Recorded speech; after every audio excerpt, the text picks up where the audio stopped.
ebitabo byone baretanza kubugura. Mukuru w'ekanisa ya Uganda His Grace Kazimba Mugaru ebyabugambo byaba ari umujonyi mukuru aha mukoro gwo kutongoza ebitabo bishatu ebihandikirwe Bishop Nathan Ahimbisibwe omuleberezi w'obuleberezi bwa South Ankole omuri Ntungamo district. Anyo wagire buri yoneka hoyo. Bishop Karo for taking care. Kuboyi no mushija akundwa atyo.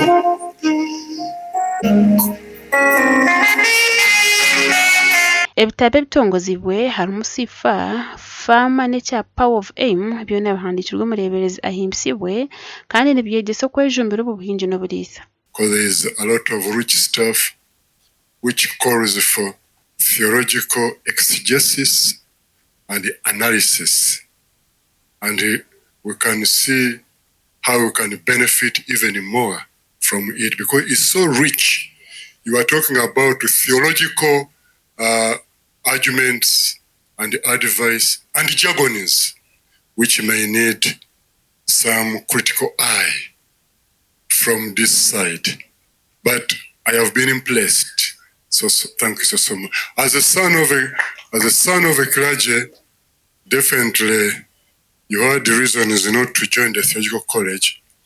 But at the end, you can see what your father did by leaving his battle to the Lord, and the land was recovered.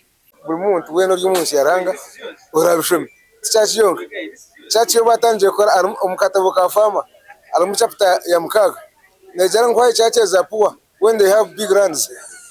So atoro kashoma na jati wesa kwe akamata gutina makanisa namara mizo kangafabusha so naje korga hingo mwani ahenge bitoche arise akore awokwa oroda ho kutanchaje. Professor Alex Bashasha na Professor John Mugisha bategeza nabo bashikaha mukorogo kandi basima Bishop Ahimbisibwe ahabo kuratoro kwegesa kwa President Museveni okafo ekamodo.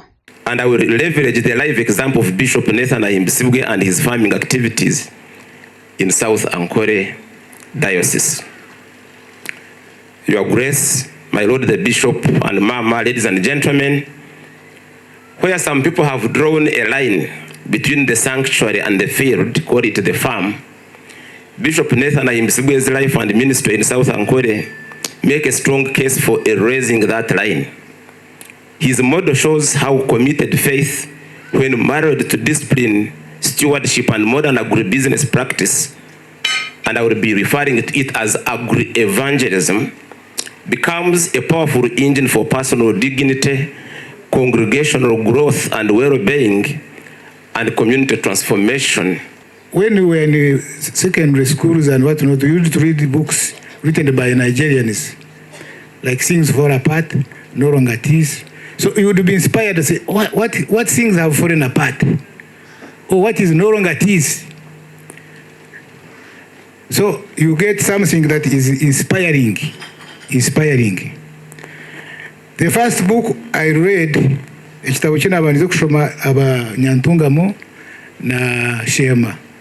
Kikabakana wakyete emitwarize ya wakami.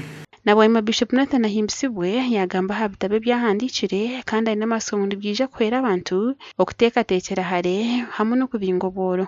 Shaitan simarahanga agwe bitabe bitandikire bandikire bitabe bishatu. Bishop Ahimbisibwe as a farmer, Bishop Ahimbisibwe si fa kandi the power of I am. Ebe byona washe mu burishita cyona torugumori ngoko bibori. If you like someone to inspire you, you soon expire. So our you'll not be expiring, but you'll be inspired. Omukorogo gwahiko abanyabutegetsi batari bamwe na bamwe. Simana shimwe Bishop Ahimbisibwe ahabo kunda ihangariye yakakunda abanya-Uganda akabaheereza ikigambo cya Mukama konka akongera no kubashomeza ko basakora epiya. Ahabo hano hinga umwani ukahinga ibindi ukwasa kureta mbiha noboye ne sente zo kushomesa abana sente zo kubaza umuntu yarwara. So this one is an inspirer as Bishop. Gasha kwa Jimmy Muhumuza. For starting with us